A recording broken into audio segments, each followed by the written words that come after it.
Magandang umaga, kumusta po? Narito po ulit ang update natin para sa lagay ng ating panahon ngayong umaga po ng April 10, 2025.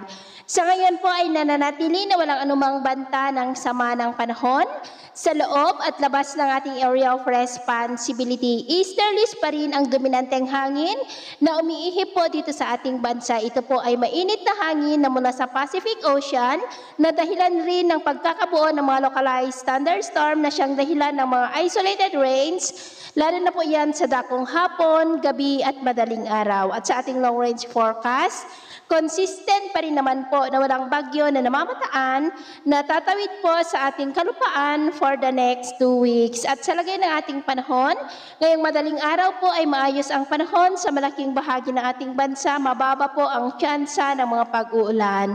At mamaya ay sisikat ang araw sa malaking bahagi ng ating bansa. Mas mainit at malinsangan ang panahon. At kung may tsansa man ng cloudy skies with isolated rains, ay posible sa ilang bahagi ng Dinagat Island at Siargao.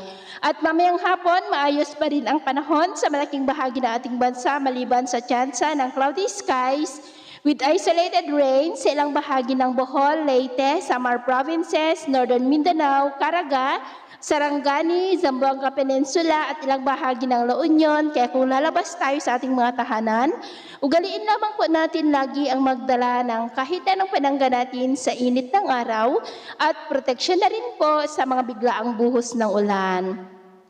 At sa atin naman pong mga baybayin, wala naman po tayong nakataas na namang gale warning signals, pero iba yung pag-ingat lamang po kung papalaot tayo para po mas makaiwas sa mga sakunang pangkaragatan. So, ito ang latest update natin sa araw na ito. Ako po muli si James na nagsasabing sa kahit ng pagsubok po na darating sa ating buhay, huwag po tayong mawawalan ng pag-asa. Thank you and God bless!